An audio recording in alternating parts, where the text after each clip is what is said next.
Welcome again to the Threat Talk podcast. We are now on episode 2 officially. You are here with your host, Budget Pedal Chap. We have also got with us today. I'm Paul. And I'm Matt. Excellent. So we've got a couple of new faces to the podcast today. We're going to start off with some brief introductions, as per usual. So Paul, who are you? What do you do? Kind of guitar related. A little bit of a brief intro to you. Yeah. Well, obviously, who I am. I'm Paul. Been playing guitar for just short of 30 years. Up until recently, I was in a covers band. Due to health reasons, about to take a bit of a hiatus, but I'm trying to sort of get myself back into the game. It took me a long time to get there in the first place because of lack of confidence, really. But I got a not so gentle shove from my wife, and it paid off. I really enjoyed it. It's just a shame I've not been able to carry on with it. That's really refreshing to hear, actually, because usually we hear many stories within the guitar community of the girlfriends and wives being the kind of driving force away from it. So that's really refreshing to hear. Raquel's always been really supportive. She's been to all but one gig that I've played. Oh, fantastic! And she's always there. Sort of, she's the last face I see before I go on stage, and the first face I see when I get down. Sorry, I've just got the phone going. Don't worry, we'll ignore that. It'll hang up in a bit. Cool. So, just very quickly as well, what kit are you rocking? I keep it very simple, mainly because I can't afford much. I've had a Squier Showmaster for about 14 years. I've just recently acquired a Squier FSR double humbucker Strat, which is brilliant for such a budget guitar. It's absolutely brilliant. But having said that, one of the members, Andrew, modified the hell out of it, so it's an absolute machine. Amp wise, I'm using a Vox VT40X. Cool. One thing that you forgot to mention about this dual humbucker Strat is the colour. Yeah, it's sparkle emerald green. Fantastic. There was a huge whirlwind of kind of interest in these Strats. There was 3 in the range. There was the pink sparkle, blue sparkle, and green sparkle. Yeah. And the fact that you could pick up a sparkle finish for under £200 was absolutely phenomenal. Yeah, it's generally around about 160, I think. Yeah. It sort of varied between 150 and 175. Whereas if you're looking to get a Fender with a sparkle finish, you're usually talking something kind of upwards of a couple of grand. You're talking custom shop prices. So Yeah. I think that's why those instruments were really they sold so quickly. Yeah, well, I heard you and Ollie talking about them last week on the last episode. Yeah. And yeah, the full fat Fender ones are not cheap by any means. Mm-hmm. Excellent. So we're gonna move quickly on to Matt. Right, okay. I guess I'm Matt. I've been playing for about 10 years now.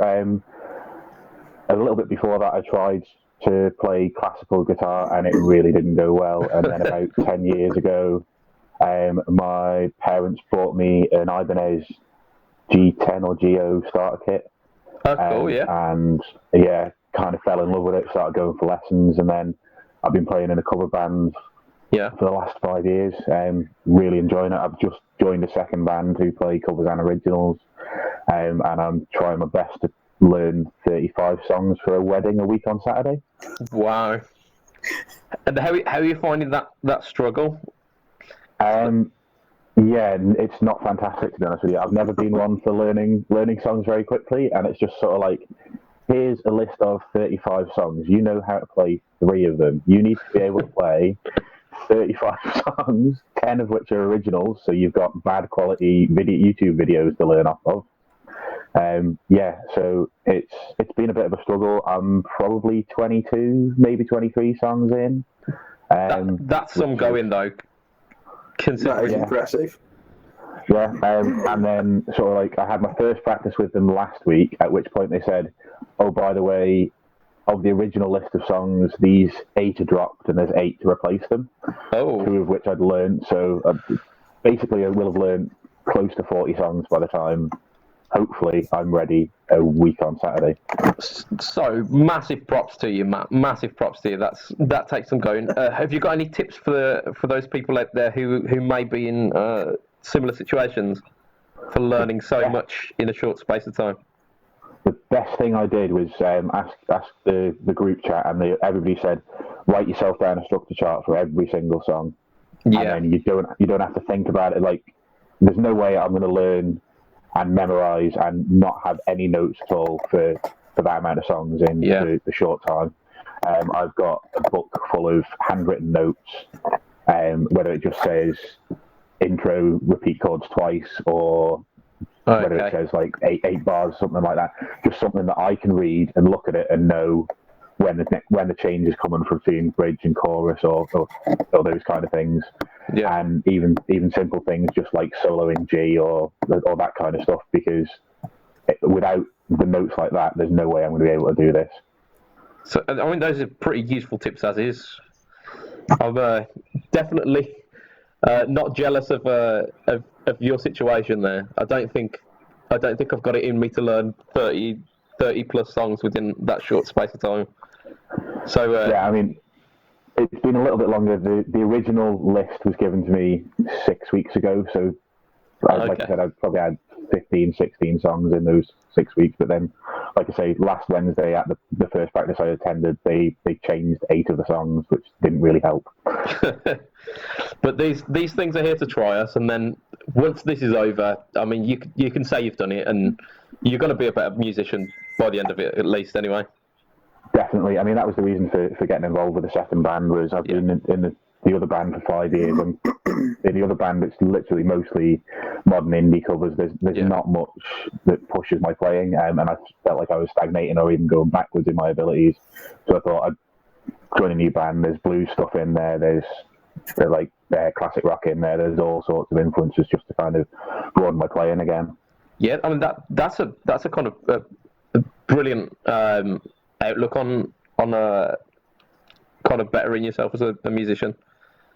Kind of taking yourself out of that comfort zone that you'd identified, and then thinking, I've got to do something else, and that's kind of throwing yourself in the deep end as well. That is so. Yeah, and like I say, I'm although I'm finding it difficult, I am really enjoying it. Like I say, the other band, everything's going well. I mean, we're mostly weddings and functions these days, so it's the better side of the covers for getting a little bit of cash in your pocket. But this other band's more trying to get originals done with a load of sort of like more classic rock and blues stuff, which is what I was playing before I joined the band. That's what I was into, and it's just nice to be able to play that again. Excellent stuff. And what is it? What's your standout pieces of kit as well? I suppose standout pieces of kit are obviously they've got a Cavern Eater thin line telly in Shoreline Gold. That's my main gigging guitar. It is. It's an absolutely beautiful instrument, and I hadn't seen them in that colour before. Yeah, I mean, I saw it when I walked into GAC in Brighton, and was like, I need to try that guitar. Yeah. Because of the looks rather than anything else. But the longer I've had it, the more I've fallen in love with the Delitron, is it? It's the Filtertron copies that Fender have put in it, that were originally in the custom shop one day. I've fallen in love with those pickups. I will say they don't work too well with my Marshall Lead 12, but with the box that I'm running, they sound brilliant. Yeah. And then I suppose the other bit of kit is the Vox AC15 C2. So it's looks like an AC30 because it's got the 2x12 rather than the 112 cab. And it's just a fantastic piece of kit. Fantastic. Yeah. I do. I mean the Cabroneters. When I think of them, I remember seeing loads of them finished in black, with a white guard, and a couple either like seafoam green or kind of Daphne blue kind of colour. Yeah, I think they did 5 colours in total. So there was black and white. There was a green, but I don't know whether it was. I don't know which style and blue. And then there was the Shoreline Gold as well. I've only seen Shoreline Gold thin lines. I haven't seen any of the solid body because they did the solid as well. Body. They did one with a telly bridge pickup as well, didn't they? And the Filtertron style. The Squire range. So was that the Squire? Yeah, so originally pre-2011, I think it was just Custom Shop. Mm-hmm. And then in 2011, I believe, they released the Mexican one, which is the one I've got. I've changed it a little bit, so I've got a mirrored scratch plate on it rather than the single white one ply, because it just looked naff. Yeah. And I also, the bridge from Fender was just rusting to hell, so I've got a Callahan bridge on it, which improved it again. It doesn't rust. It now doesn't break strings at the bridge like it used to, which is always handy. I don't know why they ever shipped it with non-stainless steel hardware. It just seems stupid to me. But is what it is. Well, I suppose being at the price point that it is, they often try and cut corners with that kind of stuff, don't they? Yeah, I suppose that's probably the difference between the Custom Shop ones and the Mexican ones. Sort of like, apart from obviously the fact that the work that's gone into them is obviously, I'm sure the Custom Shop ones had far better. And then after the Mexicans, they then released 2 different Squires. One had a Bigsby and a normal telly pickup in the bridge, and the other one was the slab body and that with the 6 saddle bridge like mine has. Yeah. And that was the HH or the dual Filtertrons.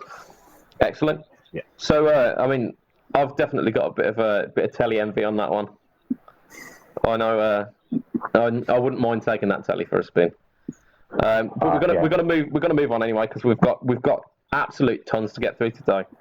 Absolute tons. So we've got to start off with some relatively new releases.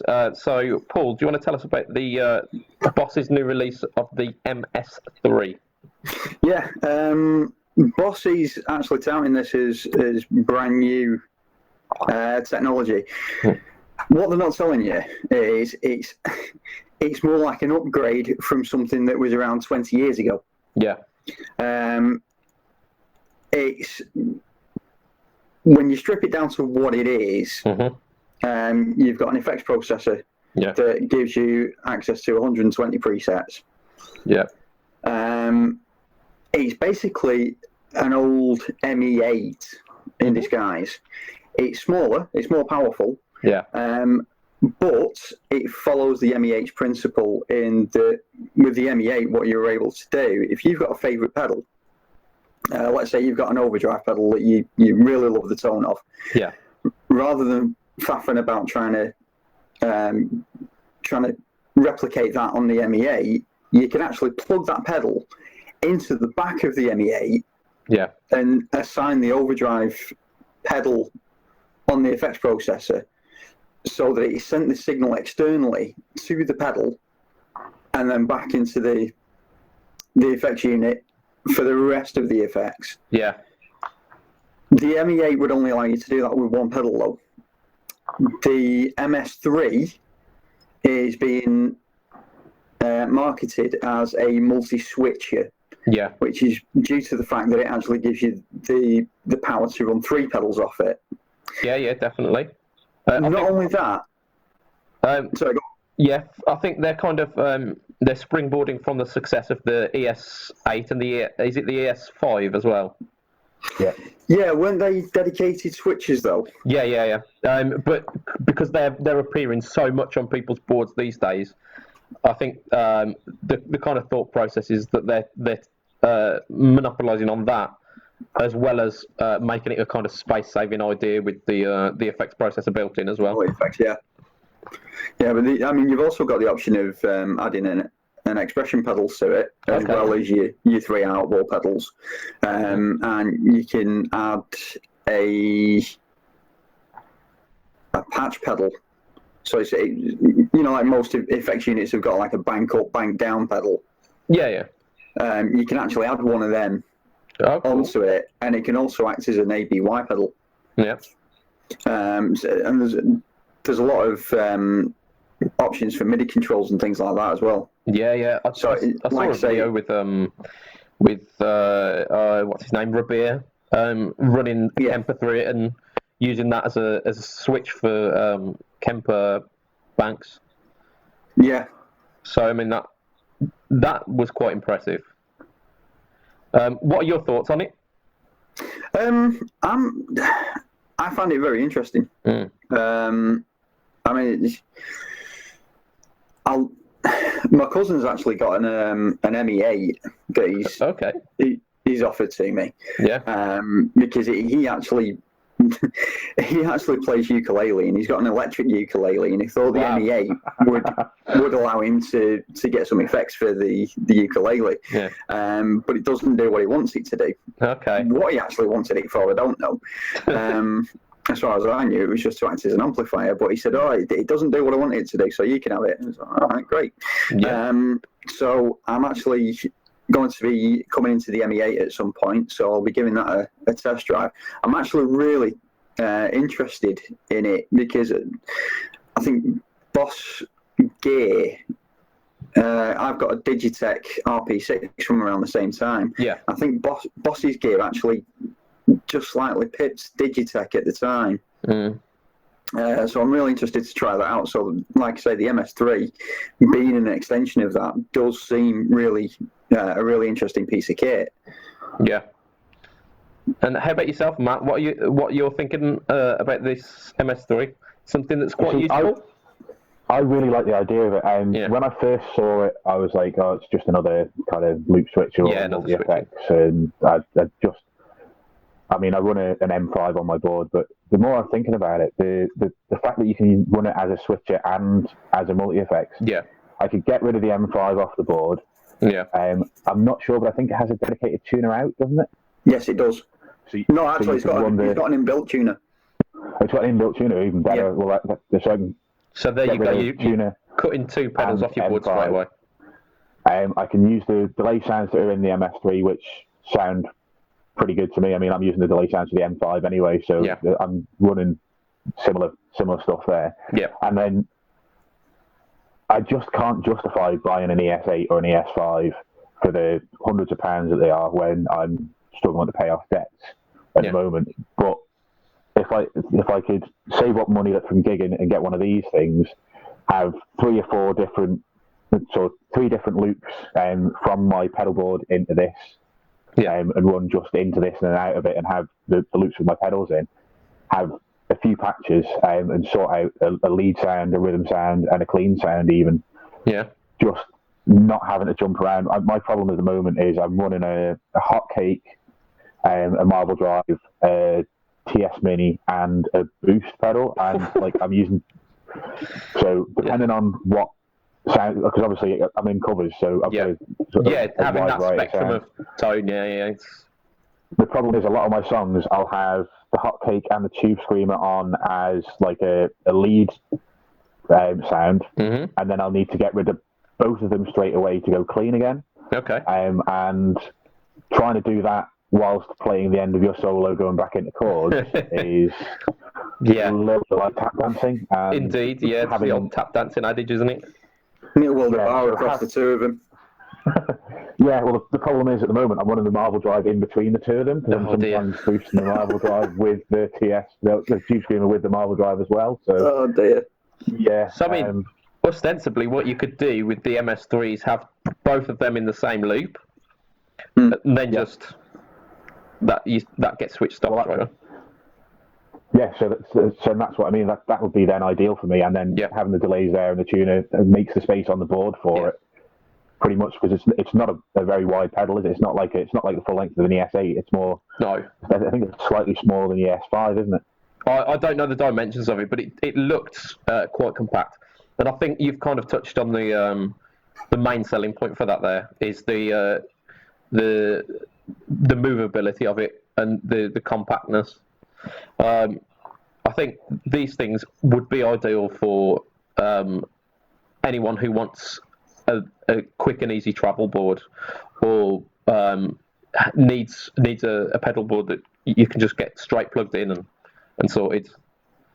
Yeah. Whereas you see the trend for bigger and bigger pedal boards these days, it's not always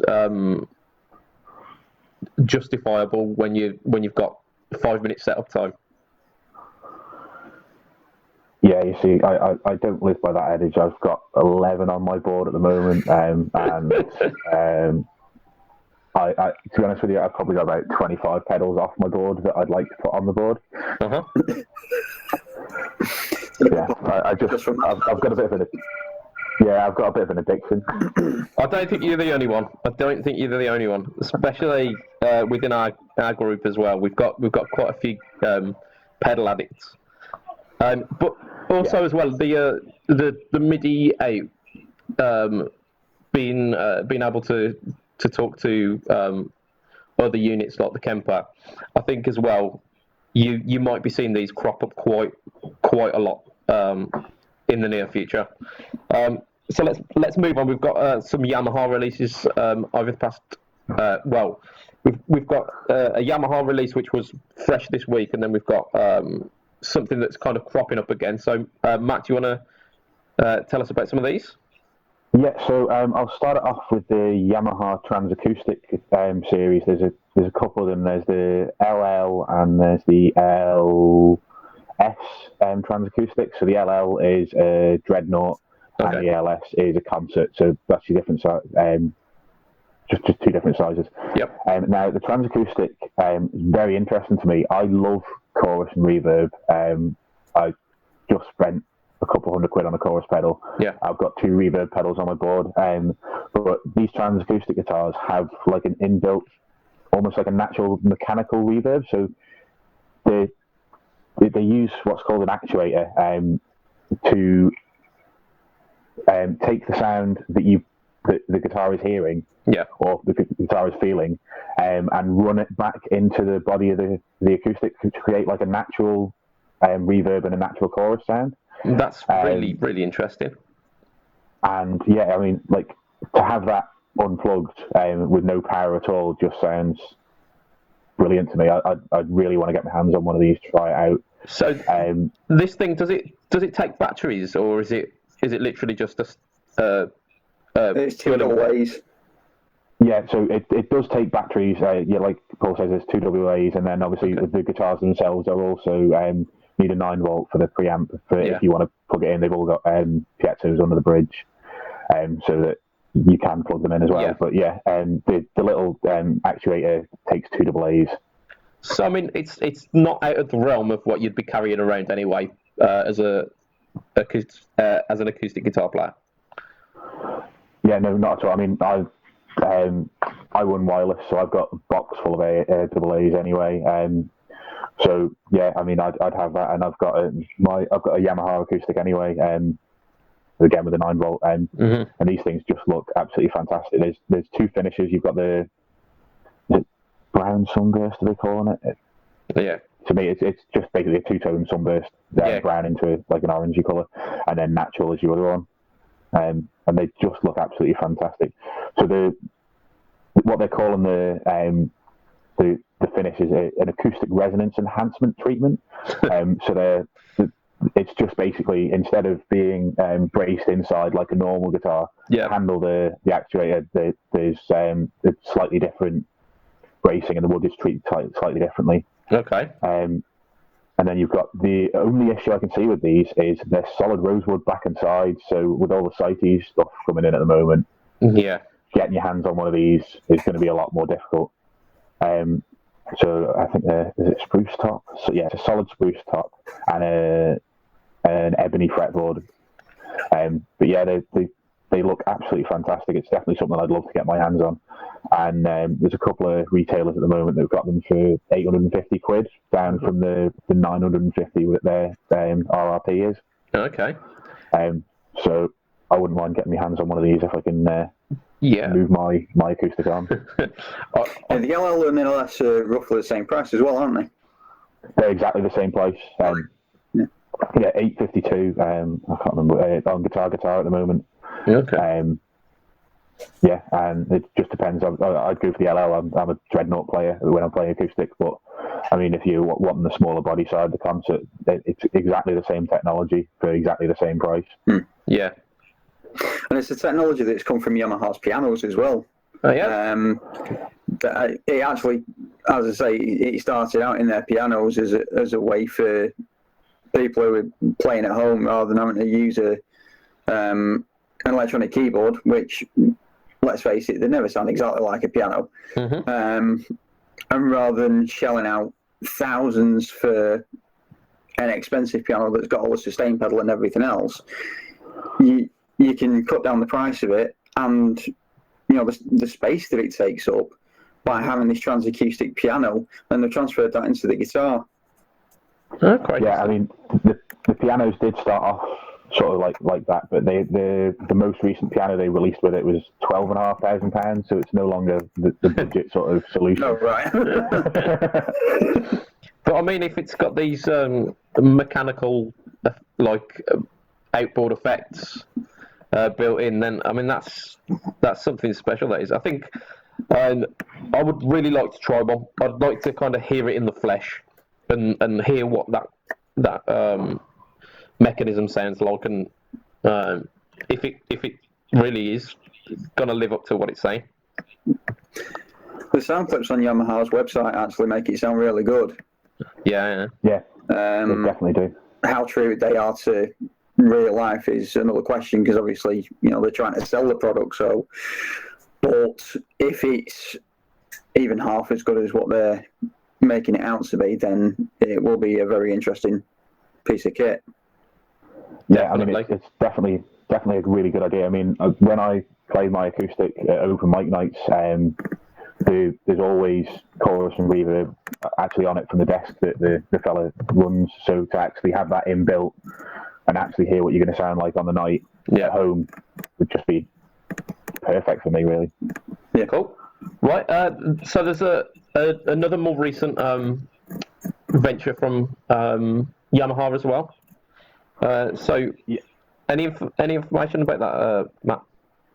Yeah, so they've also just released their new line of Yamaha BBs. So that's the broad bass. They're basically they've tried to revamp the entire range. From what I can see, the main difference is they're using a different neck joint. So in the past, they've just been bolt-on 4-screw. Okay. They're now going to what they put on the Billy Sheehan signature, which was a 6-bolt. You've got the 4 bolts in as normal, with 2 bolts at an angle into the end of the actual neck. So where the neck sits in the pocket, these come in at the end and screw into the back of the neck rather than screw into the end of the neck rather than into the back of the neck, which the rest of them do. And it's just really to give it, what they're saying is to give it a more resonant tone. I mean, I don't know how much difference that's going to make, whether it's going to make any difference. As far as I'm aware, it's got something to do with Billy Sheehan's playing style. Because he bends the neck of his guitar or his bass. Yeah, he's quite rough with his instruments, and his old I think he had like a 70s P bass that he was using through his Talon days and up until kind of Mr. Big. And he's absolutely wrecked the neck joint because of all of the just force that has been put in on it. Yeah, I mean, I can see for somebody like that then, but for your general member of Joe public, I'm not sure how much difference you're going to see from putting these on the low end of the BB scale. I mean, it's the same neck joint as on all of them, so They've got the 200 series, 400, wow. 700 and Pro. It's on the 200 series, but I mean, I can't see it making that much difference to your average Joe who's going to pick up a bass guitar for 400 quid. Yeah. I can't see them picking up a bass and then bending the hell out of the neck and hoping for, the Billy Sheehan sound. Is the NE2 part of the same range as well? Is it what, sorry? The NE2, because that's listed as a BB, but it's completely different shape. It's not something that was on any of the articles I was reading about from the release from last week. Okay. So the models are all starting BB. So you've got the BB 234 and 235, which are the 4 and 5 string, sort of 400 quid models. You've then got the 434, 434M, which is just a maple neck version of the 434 and the 435. You've got the 734A and 735A, which are the more expensive again, and then you've got the BBP 34 and 35, which are the Yamaha BB Pros, and those are the only ones listed in anything that I've read. Right, because I did actually come across BB 1024, and I think the only real difference between that and the rest of them is it doesn't have the scratch plate or the control plate. Which to me, I like a naked frontline guitar anyway, so that appealed to me more than the others. But then I came across one that was listed as BB NE2, and I didn't know if that was part of the same range or not. It might be part of the previous ranges. They're certainly not mentioned in any of the updates about the new stuff. All I remember about it was it had about 3.5 million pots on it, and it was something like $2.5 grand. Oh wow! Yeah, I mean that would put it in the same sort of price range as the Pros, the BBP 34 and 35 are coming in. They're $2,500 US, which, well, with the market at the moment, when you translate that in pounds, it's exactly the same. Cool. Yeah. I think that's about it. That's about all we need to talk about with the BBs. Yeah, considering we're all guitarists, I think we've done pretty well on that one, to be honest. Making it sound like we know. Yeah, no one would have just said it's a bass. Yeah. Right. So moving on. Something that came through on my my email the other day is that GAK have managed to unearth a strange shipment of Steinberg, the Steinberg Spirit range, which is an absolute blast from the past. I actually managed to play one of these, one of the Spirits, the ones with the ones that look slightly more guitar shaped rather than the kind of paddle one. And this was probably 2006. So these are guitars from a good decade ago. Managed to be unearthed. Well, GAK are actually saying that they've managed to secure a shipment of it, and I think they're trying to make it sound like they're the only ones that have got it. Dawson's have got them as well. Okay. I mean, if anybody ends up watching this, it wonders what the heck we're talking about. It's actually based off the original 80s bodyless Steinberger. Headless. Headless bodyless. Yeah. That version was all composite. So even back in the late 80s, when it sort of started to become popular, I mean, you had guys like Gary Moore was using it, Maurice Gibb from the Bee Gees was using it. Oh wow.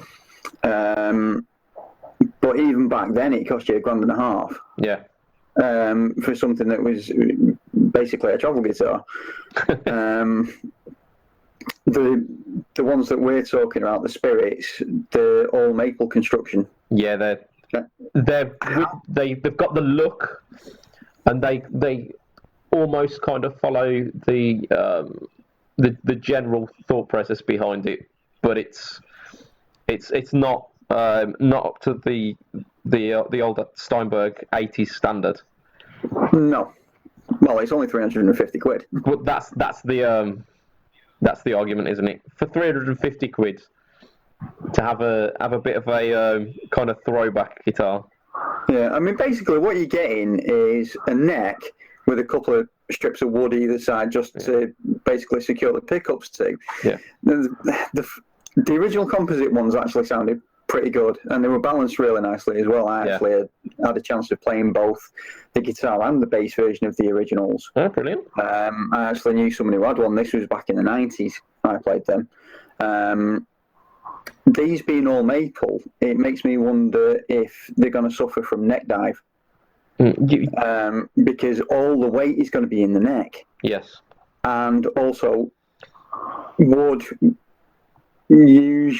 guitars sound better when they've got a bit more body to them, literally. Yeah, when they've got a bit more meat behind them. Yeah, so are these going to have the sort of sustain and resonance that you would look for in an electric guitar? Having said that, as you say, the offset of that is 350 quid. You've got a nice little travel guitar. Yeah, definitely. And like I say, I played one way back, and I don't remember them suffering too much. But I remember Guthrie Govan mentioning the old Steinbergs and saying they were really good at doing like a kind of a sterile guitar sound, so an unflavoured guitar sound. Whereas if you were playing a Les Paul, it will always sound like a Les Paul, or etc. The Steinbergers sounded like nothing, so they were really good for that pristine, clean kind of glassy tone. And maybe the fact that these are made out of the wood rather than the composite, and the fact that they've got the EMG Select in them rather than the actual full-on EMG active pickups, you may not be getting that kind of the spirit, if you will. You're not getting the spirit of the spirit. Yeah, you're not getting the Steinberg spirit behind it. But I don't know, 350 quid may be worth a punt. We're going to end up our news with the Wampler Ethereal, which has been kind of touted the past probably about 2 or 3 months. It's been an ongoing thing, especially if you listen to the Chasing Tone podcast with Brian Wampler. Essentially, as far as I understand it, it is a kind of shoegaze pedal in a box. Essentially, you've got really washy reverbs and delays. Nothing subtle about it at all. But it gives that kind of that really atmospheric sound. So, I mean, in America they've got the praise and worship scene, which I believe that kind of sound is really sought after. They've also got more of a focus on the kind of ambient sounding music and the shoegaze kind of scene. What do you reckon about it translating to the British market? Any ideas? I personally absolutely love the idea of this. It just sounds like ambient sort of noise making awesomeness.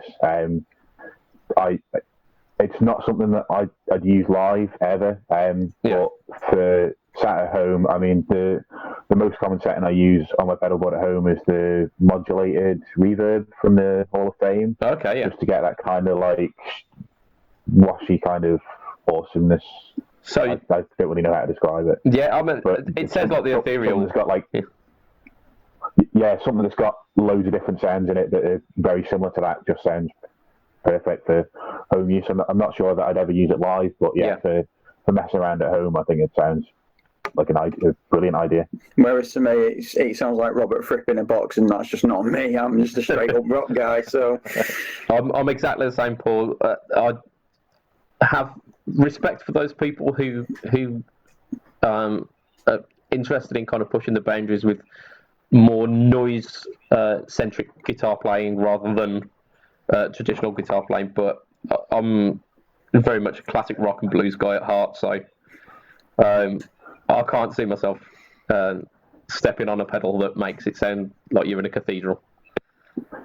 Well, like I say, it'd be fine for Robert Fripp. I mean, he's got an Eventide that gives you something like, what is it, 2.5 minutes of delay repeats. Yep. I mean, for Christ's sake, how when would you actually use that? I mean, then again, he does play in King Crimson, so.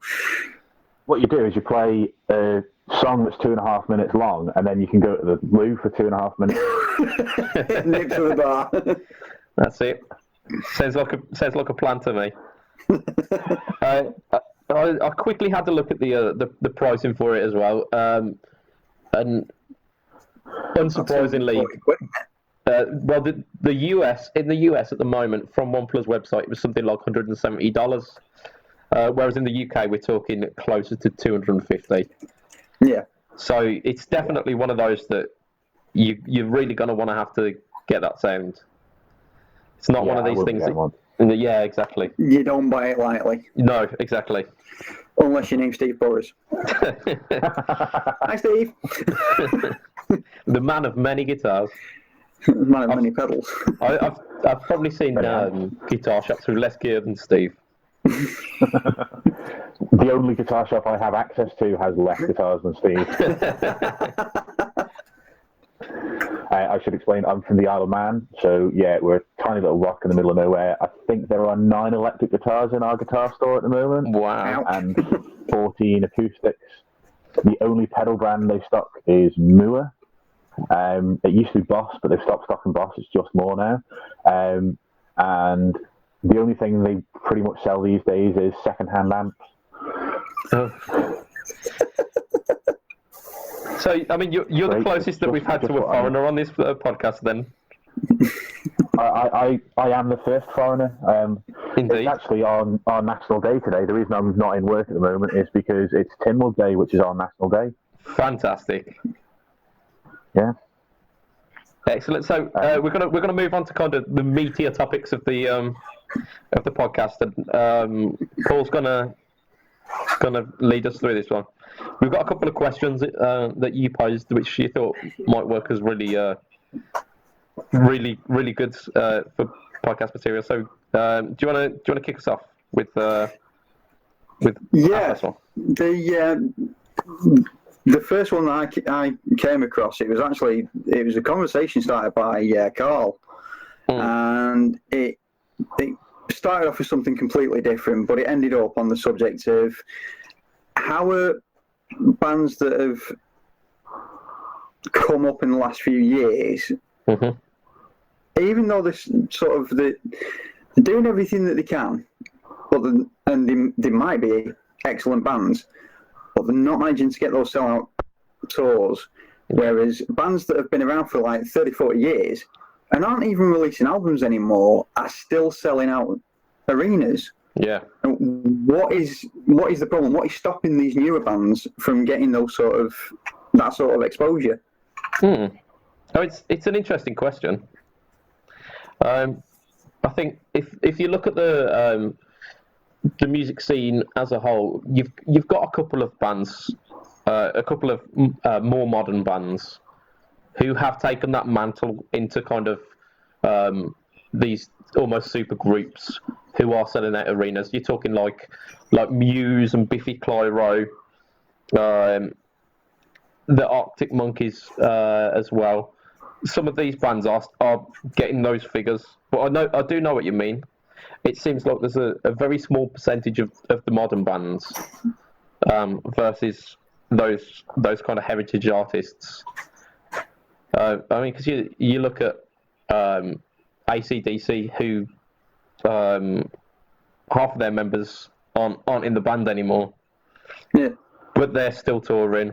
They're still, for the most part, putting out music and still selling out tours.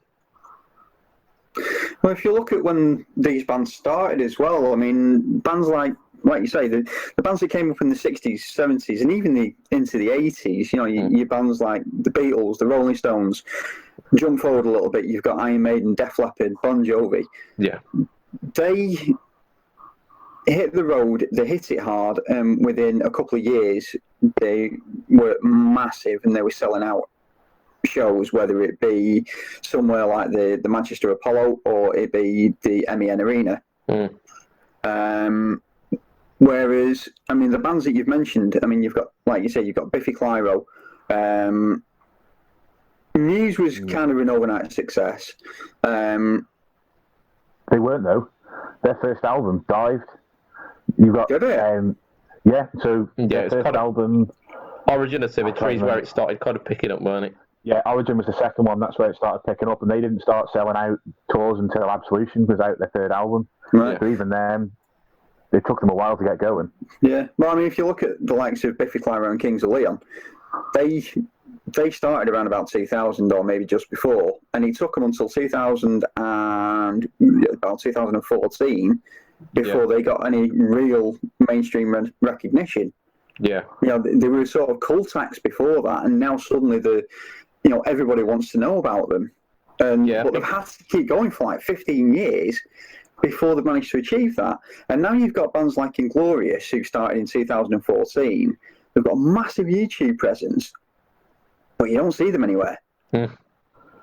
So it got. I was just going to say, I think that you've got a couple of things affecting that.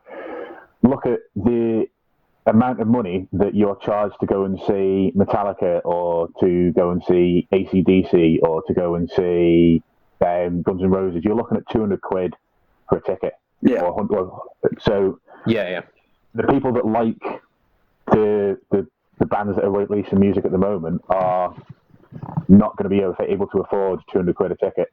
They're really not. I mean, it'd be like me. I couldn't afford to go and see more than one or two acts a year on that kind of price range. Whereas you people that like AC/DC, that like all the other sort of the older bands, you've got that young and up and coming generation, but you've also got bands that have been following them for 30, 40 years plus, that are now Got the disposable income and that have been working in investment banking for 20, 25 years, whatever it is, and can afford to pay those kind of prices, which means their tours are going to sell out before the likes of, I don't even know any sort of modern bands. I really don't follow the modern scene that well, but before any sort of modern up and coming bands are going to sell out, because they've not got the same following, and their following doesn't have the same income stream. It's a really interesting point there. I was having a chat with a promoter, like a kind of a local band promoter the other day, basically saying where's the local scene gone, which I think kind of feeds into this as well. And his response was a little bit harsh, but there's a bit of truth behind it as well. He said that the modern generation, the kids who should be going out and seeing gigs these days, can't be bothered if they can't stream it on their mobile devices. They don't want to go out and see the bands live. They want the content there and then. I think there is an element of that. And like I said to him, I said it's a little bit harsh, but I think over the next maybe 10 years' time, you're going to see live music changing. You're going to see a lot more of streaming concerts. You're going to see a lot more of kind of targeting those people who perhaps haven't been to a gig but would happily go watch it on YouTube Live or whatever. How would they go about generating revenue from that, though? Because, I mean, obviously, with a lot of bands, the majority of their revenue comes from ticket sales, it comes from merchandise. So if suddenly all your shows are being streamed live on YouTube, how do you generate any revenue from concerts? Well, then this is where you've probably got to see the cost of the downloads or the physical media music going up, or maybe relying more heavily on merch, or maybe e-ticket sales where you get charged a smaller amount to stream it. We seem to have a strange body on the. Hey! So welcome to the podcast, Mr. Ferris, the elusive, the illustrious Mr. Ferris. Hello, be careful your choice of words there. I've broken the rules and I forgot to put my headset on. Oh Just quickly dear. want to point out, when I mentioned about my Green Sparkle Strat and I said it was heavily modified, it was Andrew that modified it. He's done an absolutely genius job with that guitar. That he did. So yeah, I think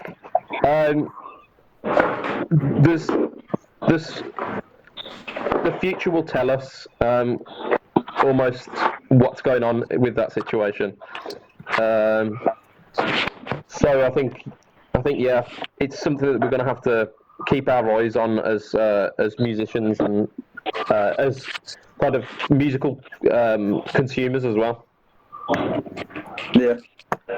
It makes me wonder what's going to happen with the merch as well, because there seems to be more and more high street chains that are getting their hands on, like, I don't know whether they're official products or not, but they're selling band t-shirts at, like £10-15. So if they're doing that, are the bands really going to see much revenue from that? Yeah, I mean, it's a valid point. But the argument might be that you're getting band merchandise into the hands of people who wouldn't think twice about buying it. Yeah.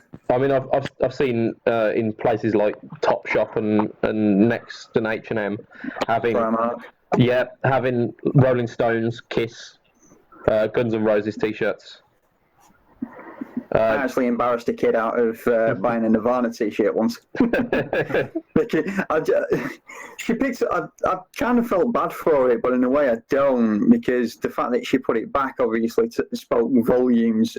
Basically, I saw her pick it up. Yeah. I was in there with my missus, and I said, it really annoys me when you get young kids who pick up band t-shirts because they think they look cool, but they've got no idea what the band was about.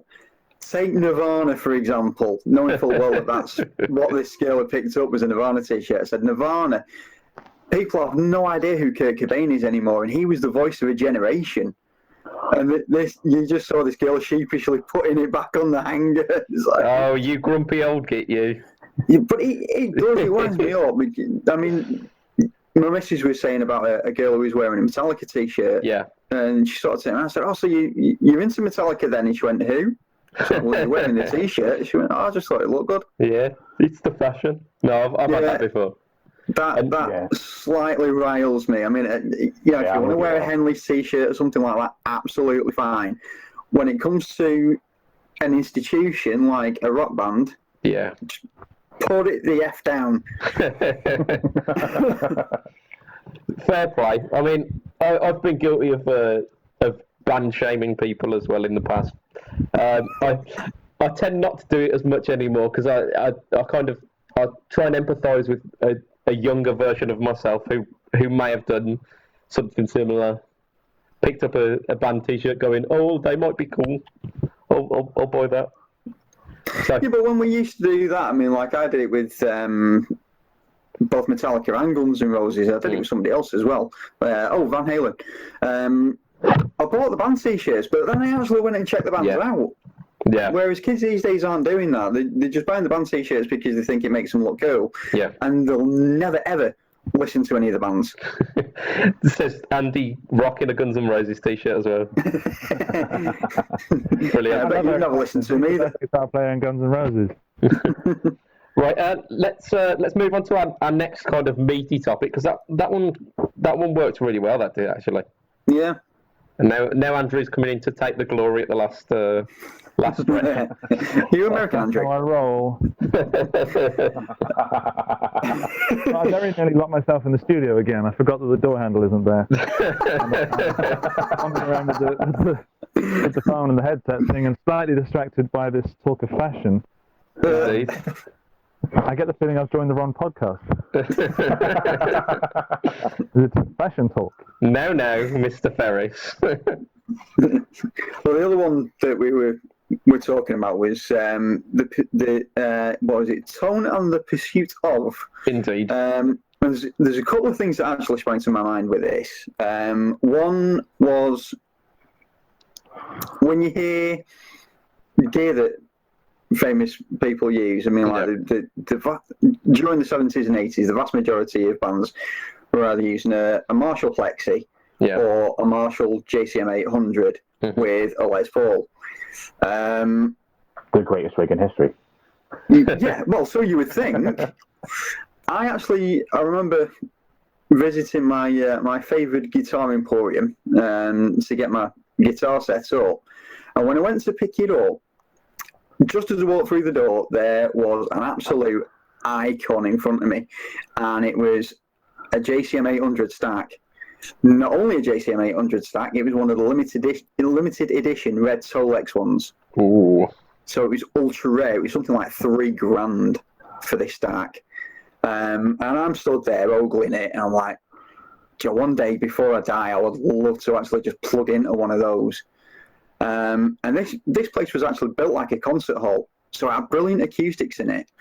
And the guy behind the counter, because I used to go in there quite a bit, he went, "Come with me." Plug my guitar into this Marshall stack, and I was blown away by how utterly disappointed I was. I could not get a single usable tone from it. I near enough walked out of that shop in tears. All of my dreams had just been shattered. Oh dear. And yet I've since used amplifiers that I would never normally dream of even considering. Yeah. Amps like a Fender Performer. It's essentially a solid state with a tube stuck in the preamp to act as an extra tone control. And people call it a hybrid, but you can actually take the valve out and it'll still work perfectly as a solid state amp. Yeah. So the valve does very little for it, but for a solid state amp, it actually sounds really good. And when I first saw it sat on I actually acquired it from the other guitarist in the band that I'm technically in. And when I saw it sat there, I went, "It's a hybrid." No, I can't. As soon as I plugged it in, I thought, you know what? I'm taking this home. And I've recently, and this could lead on to a whole other discussion, so I'll keep it brief. Obviously, I'm using the Vox VT40X, which is a modelling amplifier and a hybrid. Two types of amplifier that I've always vowed against in the preference of a full valve amp. Mm-hmm. And yet, some of the tones from it are absolutely fantastic, and it costs £200. Yeah, I mean, to be honest, the audio and the video that you've shared of the Vox VT have been very impressive. Especially considering it's the VT's not a new series as well. No, it's about 10 years old. And I mean, you're talking. Well, Mr. Ferris will tell us about this one. The modern kind of equivalent to like the Boss Katana. But yes, I've been on this podcast for over 5 minutes and no one's mentioned the Boss Katana. Anyone would think we're not sponsored by by any brand.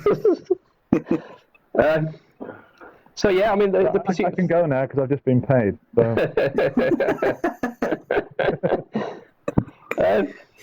So I mean, if anyone would like to share any gear for us to test, please, I think we've degenerated already. What's that been? Some total of 6 minutes, Andrew. It's all your fault. That's it. But no, the other thing that always gets me as well is people will sort of rave over certain players' tones. I mean, it's happened all throughout history, and the most groundbreaking ones seems to be Jimmy Page, Eddie Van Halen. Yeah.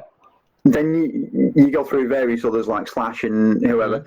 The most recent one, and this is one that actually slightly confuses me, is Joe Bonamassa.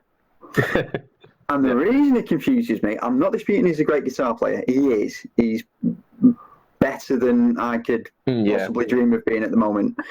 And he has got a good tone. But his rhythm tone is very much like Pat Travers' tone.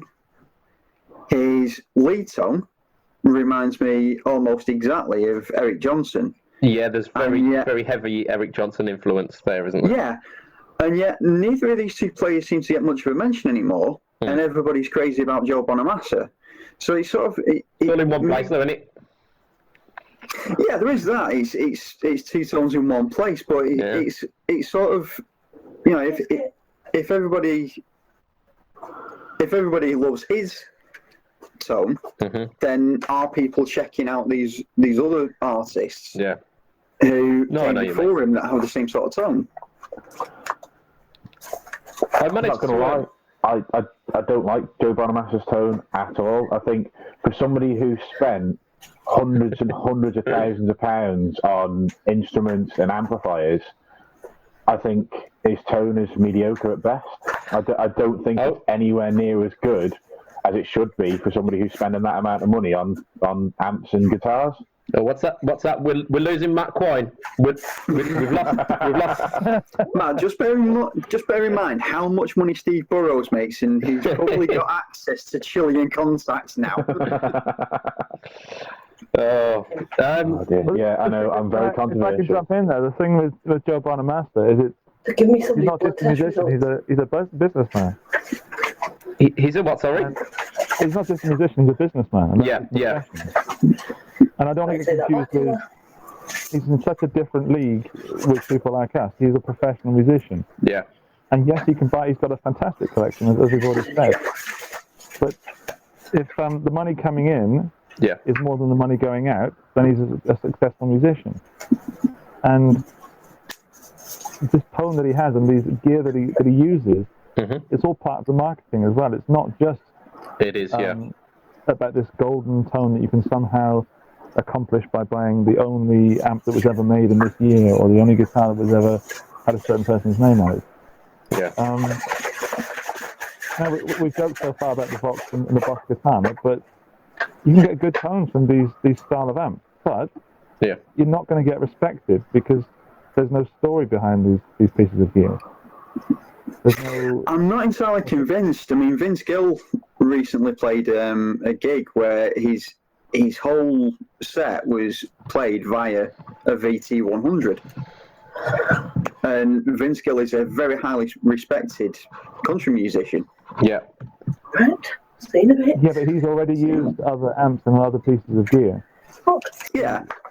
Some of these medical Well, what I mean is that you as an upcoming musician, you need this story behind you. You need these Fender amps. You need these real Vox amps. You need these Gibson guitars. And someone that's going against that is Gary Clark Jr., and he stays with Epiphone. Yeah, very much so, yeah.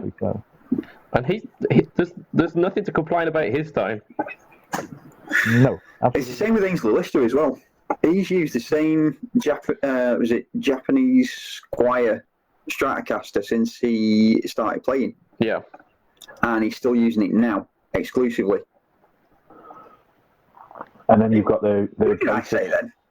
I don't know, go on. I was referring to Ainsley Lister, but I wasn't sure if I'd actually said the right name or not. I think you're thinking of Ainsley Harriott. No, I did mean Ainsley Lister. I was just scared that for a moment I'd mentioned John Mayer when we all know that he doesn't stick to any one piece of gear. Yeah, he's notorious for using very, very low-priced gear, isn't he, John Mayer? John Mayer, yeah. Oh, yeah. Cool. £11 for his guitar, isn't it? Yeah, I think £11 a month for the rest of your life. Yeah. But it's funny how things like that work. I mean, like I say, the iconic tone is, like I say, it's a Gibson Les Paul through a Marshall stack. But for me personally, I'm finding that as much as I love that tone, it doesn't work for me. Yeah. And my tone is, I mean, all right, I'm using a modelling amp to achieve it, but my tone is more a dual humbucker Strat with more like a Soldano amplifier, which, all right, that's a hot-rodded Marshall, but it does sound completely different to a Marshall. Yeah, it's got its own. You hit the nail on the head there. I think you hit the nail on the head. Like my favorite guitarists are Hendrix and Clapton, both who use mainly Strats. Yes, Strats into loud Marshalls. I cannot get a Strat with single coils to sound right when I play it. I just can't. I've had 3 Fenders, I've had 2 Squiers, and I've never ever got a nice sound out of a Stratocaster. I just can't do it. I think it's all about what you play rather than... So none of my gear is copied off anybody else because I've realised that the way I play is not the same way that Hendrix played, that Clapton played, that Santana played. It's totally different. So to try and copy their gear would be a waste of my time.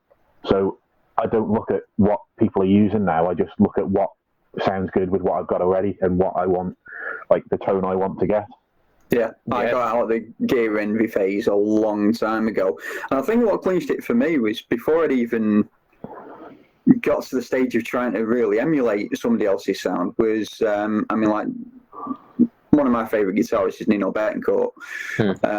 And at the time I was going through a heavy, like the 2 bands I was listening to were Van Halen and Extreme. Yeah.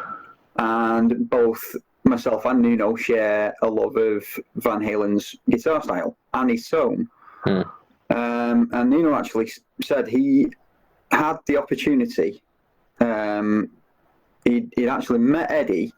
Eddie was actually playing a set somewhere, and he turned around to Nuno and said, "Do you want a shot of my rig?" And Nuno obviously jumps at the chance, being a big fan. Yeah. And he picks up Eddie's. I mean, at the time, I think he was using the Music Mans, the ones that became the Axis. Yeah. And he was using the original 5150 amp. So he jumps at the chance of playing his Heroes rig. Yeah. He said, and I was playing Eddie Van Halen licks in the exact same style with his exact equipment, and it sounded nothing like him. He said the tone comes from the fingers. There's no other way that you can describe it. And I've been missold these horrible sausage digits. What you need boutique fingers. Yeah, that's it. Yes. There's a market for that. I'm sure. A boutique finger. I think that's where we're going to leave it for today. Then, to be honest, boutique fingers. Leave on a boutique finger, eh? So yeah, I mean, absolutely fantastic today, and it's brilliant to be joined by Paul, by Matt, and much later on by Andrew. Hopefully, we'll get you on for podcast episodes in the future. So, I mean, catch me on Facebook with the I think it's Budget Pedal Chap, all one word. You should be able to find me. I've also got the Instagram Budget Pedal Chat with the underscores. I'm going to look into the possibility of setting up some kind of some way for the listeners to interact with us. So maybe an email, maybe like a Facebook group of some description, or I don't know. I don't know just yet, but I think that interaction to get some listener feedback would be brilliant. Is there anyone else with links to their social media they want to share? I've got a fax number. Yep. Put it through. So you can get me on. You can get me at youtube.com/The Guitar Geek. It's absolutely brilliant channel. Absolutely brilliant channel. Yes. And I'm not just saying that because you're here. No, it's fantastic. I do look forward to the update. So that's Guitar Geek, all one word. YouTube. The Guitar Geek. The Guitar Geek. Sorry. Yeah. And the Budget Pedal Chat. The budget, yeah, no, it's just budget the pedal chat. No. So Budget the pedal chat. So you've got Guitar Geek at YouTube. You've also got Instagram, haven't you, Andrew? Yes, I have. Guitar Geek here. Okay. Instagram. Because someone took your original one, surely. Yeah, some guy that's made one post, may I add. One post. Well, I hope it was I worth hate to it. tell you this, Andrew. He's made a few more, and he's actually shared one of my videos. Has he? Nice. Maybe we'll get him on next time. He's guaranteed better than I am. We might need to find out who he is and get him involved. Fantastic. Any more for any more? Nope. Anyone got a band they want to promote? You can have a look at my bands at Switch IOM on Facebook and Final Cut IOM, but Switch, there's not many videos, and Final Cut I'm not actually performed with yet, so yeah. Cool. As I say, there's the band that I'm, as I say, I'm still rostered with them, although I haven't played with them for a while. Don't Panic Blackpool. Fantastic. So if you want to check any of that out, there are some videos on there with me. There's some without. If anybody wants to check it out, feel free. Brilliant. So I think that's us for today. So we're going to sign off there. Hopefully, we'll catch you listening again soon.